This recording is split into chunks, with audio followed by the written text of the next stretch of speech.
አላህ ያየኛል፣ አላህ ይመለከተኛል። አንድ አስተማሪ ተማሪዎቹን ፈተነ። ምን አላቸው? ዶሮ ሰጣቸውና ለሁሉም እነኚህን ዶሮች ማንም በማያይበት ቦታ ላይ አርዳችሁ ይዛችሁልኝ ነው አላቸው። ተማሪዎቹ እነኛን ዶሮዎች ይዘው ሄዱ ወደ የቤታቸው። ከወላጆቻቸው ከጓደኞቻቸው ከዘመድ አዝማድ ባገለሉበት ሰዓት ላይ ዶሮዎቹን አረዷቸው። አንድ ተማሪ ግን ያችን ዶሮ ሳያርዳት ከነ ህይወቷ ይዟት መጣ። ኡስታዙ ጠየቀ። ሁላቸውም አርደው ይዘው መጡ። አንተ ለምን አላረድክም አለው። ሼኽ ሆይ ማንም በማያያችሁ ቦታ ላይ ነበር ያልከን። ከወላጆቼ ያገለልኩኝ፣ ከጓደኞቼ ያገለልኩኝ፣ ከዘመድ አዝማድ ያገለልኩኝ። ነገር ግን አንድ አካል ከሱ ማግለል አልቻልኩም። ማን ነው እሱ? ከአላህ እይታ ግን ማግለል አልቻልኩም። ጨለማ ቢሆን አላህ ያየኛል፣ ብቻዬን ብሆን አላህ ያየኛል፣ ተራራ ብወጣ አላህ ያየኛል፣ ጉድጓድ ውስጥ ብገባ አላህ ያየኛል። በየትኛውም ቦታ ላይ አላህ ስለሚያየኝ ከአላህ እይታ ማግለል ስላልቻልኩኝ ያለ ማንም እይታ ማረድ ስላልቻልኩኝ ይዣት መጣሁኝ ብሎ አላቸው። አንተ ነህ የገባህ ትምህርቱ ብለው ሸለሙት ማለት ነው። አዎ ብርድ ልብስ ውስጥ ብንገባ፣ ክላሳችንን ብንቆልፍ፣ ማብራት ብናጠፋ፣ ድምፅ እንዳይሰማ ኤርፎን ብንጠቀም፣ የተለያዩ ጥንቃቄዎች ብናደርግ ከአላሁ ስብሓነሁ ወተዓላ ማምለጥ አንችልም። ኢዛ ኸለውተ ቢሪበትን ፊ ظልመትን ወነፍሱ ዳዕየቱን ኢላ ዒስያኒ ፈስተሕይ ሚን ነظሪ ልኢላሂ ወቁል ለሃ ኢነ ለዚ ኸለቀ አዘላመ የራኒ።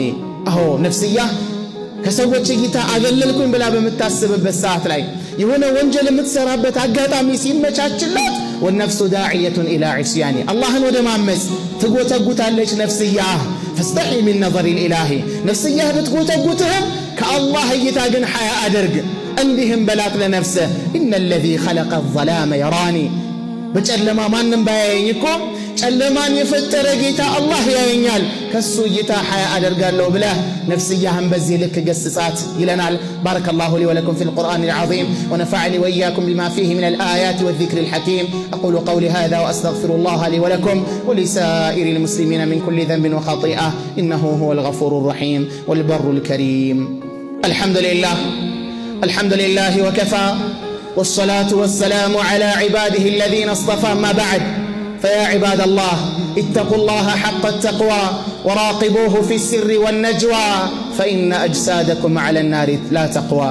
أيها الإخوة ይህ ስልክ የሚባለው ይህ የሰጠን ኢንተርኔት ላፕቶፕን በሉት ሌሎች መሳሪያዎች ባረከላሁ ፊኩም አላህን በመገዛት ላይ እስቲዓና ካደረግንባቸው ብዙ ነገራቶች እናገኛለን፣ ብዙ ኸይራቶች እንጠቀምበታለን። በተቃራኒው ግን አጠቃቀሙን ካልቻልንበት የሸይጣን መጫወቻ፣ የጀሃነም መግቢያ፣ ከአላህ ህዝነት መራቂያ፣ ከአላህ ጋር መጣያ ሰበብ ይሆነናልና አላህ በሰጠን ጸጋ ልናመሰግነው ይገባናል። አዎ አላህ በሰጠን አይን እንዴት አላህን እናምፀዋለን? አላህ በሰጠን ጆሮ እንዴት አላህ የማይፈቅደውን ነገር እያዳመጠን እናምፀዋለን? አላህ በሰጠን ምላስ እንዴት አላህ የማይወደውን ቃል እንናገርበታለን? አላህ በሰጠን ጣቶች አላህ የማይወዳቸውን ጽሑፎች እንዴት እንጽፋለን? አላህ በሰጠን እግር እንዴት አላህ የማይወደው ቦታ እንሄድበታለን? አላህ በሰጠን አእምሮ ከእንስሳና ከተለያዩ ፍጥረታቶች ልዩ አድርጎ ከፍ ያደረገንን ትልቁን መሳሪያ አቅልን የሰጠን ጌታ እንዴት መጥፎ ነገር አላህ የማይወደውን ነገር እንዴት እናስብበታለን? ባረከላሁ ፊኩም። ሁሌም አላህ በሰጠን ጸጋ ልናመሰግነው ይገባል። አዎ ስልክ አልነበረንም ትላንትና፣ ኢንተርኔት መግዣ አልነበረንም። ገንዘቡንም የሰጠን አላህ ነው። የኛነቱ ንስብይ ነው እንጂ ቢልሐቂቃ ገንዘቡ የአላህ ነው። ምክንያቱም አላህ ወአቱሁም ሚን ማሊላሂ አለዚ አታኩም ከሰጣችሁ ገንዘብ ስጧቸው ነው የሚለው አላህ ሱብሓነሁ ወተዓላ። ገንዘቡም የአላህ ነው፣ እኛም የአላህ ነን። ጸጋዎቹ በአጠቃላይ የአላህ ናቸው። አላሁ ሱብሓነሁ ወተዓላ እኮ ቢፈልግ ሐራም ነገር ስንመለከትበት አይናችንን ማጥፋት ይችላል። ማን ይዘዋል? ባረከላሁ ፊኩም። ቢፈልግ አላህ በዛች ጨለማ አላህ አይናችንን ሊይዝብን ይችላል። ከፈለገ ሐራም ነገር ስንሰማበት፣ ዘፈን አላህ የማይፈቅደውን ስንሰማበት አላህ ጆሮአችንን ሊደፍነው ይችላል። ማን ይከለክለዋል? የሱ ነው። ባረከላሁ ፊኩም። ጣቶቻችን አላህ የማይወደው ነገር ስንጽፍባቸው እዛው አድርቆ ማስቀረት ይችላል። አላሁ ሱብሓነሁ ወተዓላ ፓራላይዝ ማድረግ ይችላል። አላህ ወደ ማይፈቅደው ቦታ ቀጠሮ ተቀጣጥረን ስንሄድ አላህ ሽባ ሊያደርገን ይችላል። በል ከፈለገ አላህ ሁሉንም የሰውነት ክፍሎቻችን ሞተራችን ባንዴ ቀጥ እንዲል አላህ ሱብሓነሁ ወተዓላ በዛች ለሕዛ ወደ አኺራ ጊዜያችን ደርሶ ሊይዘን ሊወስደን ይችላል። ነገ የውመል ቂያማ የሰው ልጅ የሚቀሰቀሰው በሞተበት ሁኔታ ላይ ነው። በሱጁድ ላይ የሞቱ ሰዎች ሱጁድ አድርገው ይቀሰቀሳሉ። በአላህ መንገድ ላይ ተገለው ደማቸውን እያንጠባጠቡ የሞቱ ሰዎች ደማቸውን እያንጠባጠቡ ይቀሰቀሳሉ። ነገ የውመል ቂያማ ተልቢያ እያደረጉ ኢሕራም አድርገው በሐጅ በዑምራ የሞቱ ሰዎች ነገ የውመል ቂያማ ዩብዓሱ ሙለቢያን ለበይክ አላሁመ ለበይክ እያለ የመጀመሪያዎቹም የመጨረሻዎቹም መላኢካውም ጂንም ባለበት በዚህ በመልካም ነገር ደረቱን ነፍቶ አላህ ሱብሓነሁ ወተዓላ ወዶለት ተቀብሎት በዚህ ልክ ሲቀሰቀስ ወንጀል እየሰራ የሞተ አካል አላ ሩኡሲል አሽሃድ ዛሬ ጨለማ ውስጥ ጨለማን ተገና አድርጎ አግሎ ነበር። ዛሬ መጋረጃና በር ክላስ ተጠቅሞ አግሎ ነበር። ነገ የውመል ቂያማ አላህ የፍضحሁ አላህ ያዋርደዋል። የመጀመሪያዎቹም የመጨረሻዎቹም በተሰባሰቡበት አላሁ ሱብሓነሁ ወተዓላ ያዋርደዋል። ለዛ ነው የዛች ቀን ውርደት ከባድ ነው። ባረከላሁ ፊኩም። ለዛ ነው ነቢዩላህ ኢብራሂም ተጨንቀው ምን አሉ? ወላ ቱኽዚኒ የውመ ዩብዓሱን የውመ ላ የንፈዑ ማሉ ወላ በኑን ኢላ መን አተላህ ቢቀልቢን ሰሊም። ወላ ቱኽዚኒ ጌታዬ ሆይ እንዳታዋርደኝ አሉ። ወኢብራሂም ወሁወ ኢብራሂም ለአላህ ስብሓነሁ ወተዓላ ዲን ሲሉ ለተውሒድ ሲሉ እሳት ውስጥ የተወረወሩት ታላቁ የነቢያቶች አባት የሆኑት አላህ ኸሊል አድርጎ የያዛቸው ኢብራሂም ኻፈ ዐላ ነፍሲሂ ምክንያቱም የዛን ቀን ከባድ ስለሆነ እንዳታዋርደኝ ብለው ዱዓ ያደረጉ። ባረከላሁ ፊኩም። እኛ ዛሬ ባረከላሁ ፊኩም የምንሰራት መልካም ስራ ትብዛም ትነስ አላህ እንዲቀበለን አላህ እንዲያጸናለን ዙኑበል ኸለዋት በሚስጥር በስውር የሚደረጉ የሚሰሩ ስራዎችን በደንብ አድርገን ልንጠነቀቅ ይገባናል ማለት ነው። ባረከላሁ ፊኩም። ስልክ ገዝቶ መስጠት ብቻ አይደለም። አባቶች፣ ወንድሞች፣ ባሎች አሁንም ቢሆን ባረከላሁ ፊኩም እናስምርበት።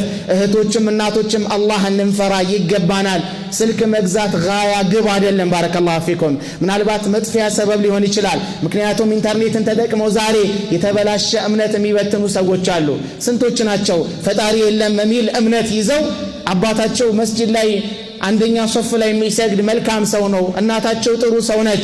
ነገር ግን ስልክ ገዝተው ሰጥተዋት የሙልሂዶችን አላህ የለም ብለው የሚሉ ሰዎች አስተሳሰብ ውስጧ ገብቶ እኔ ግን ፈጣሪ በመኖሩ ላይ እርግጠኛ አይደለሁም ብለው ከአላህ መንገድ የወጡ ወጣቶች ስንቶች አሉ። ባረከላሁ ፊኩም። በምን ሰበብ? በስልክ ሰበብ። በምን ሰበብ? እኛው በገዛ ነው ኢንተርኔት፣ እኛው በገዛ ነው ዋይፋይ ሰበብ። ባረከላሁ ፊኩም።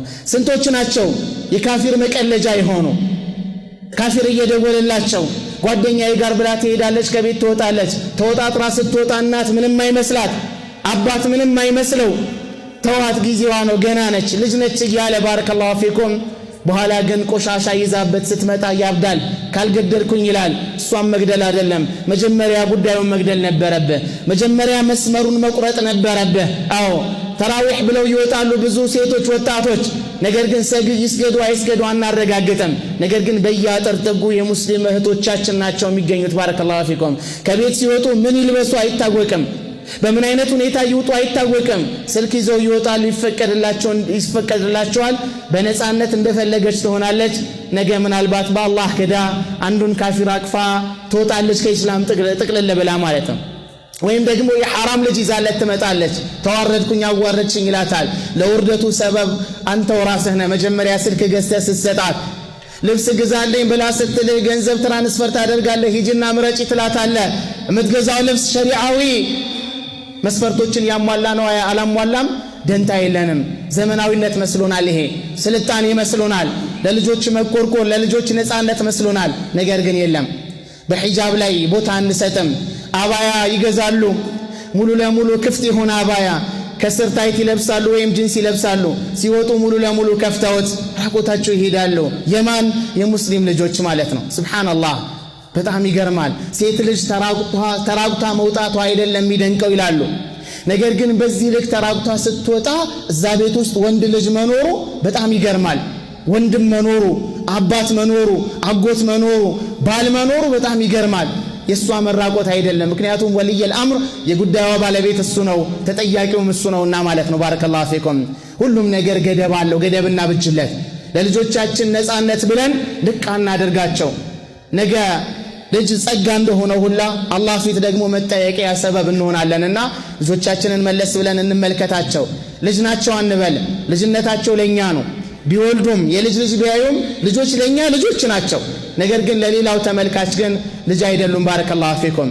إن الله وملائكته يصلون على النبي يا أيها الذين آمنوا صلوا عليه وسلموا تسليما اللهم صل على محمد وعلى آل محمد كما صليت على إبراهيم وعلى آل إبراهيم إنك حميد مجيد اللهم بارك على محمد وعلى آل محمد كما باركت على إبراهيم وعلى آل إبراهيم إنك حميد مجيد اللهم أعز الإسلام والمسلمين وأذل الشرك والمشركين وانصر عبادك الموحدين وجندك الصالحين اللهم آمنا في دورنا وأوطاننا وأصلح أئمتنا وولاة أمورنا برحمتك يا أرحم الراحمين اللهم أصلح أحوال شباب المسلمين اللهم أصلح أحوال شباب المسلمين اللهم أصلح أحوال شباب المسلمين وأمة المسلمين يا رب العالمين ربنا هب لنا من أزواجنا وذرياتنا قرة أعين واجعلنا للمتقين إماما اللهم اجعلنا من عبادك المتقين في السر والعلانية برحمتك يا أرحم الراحمين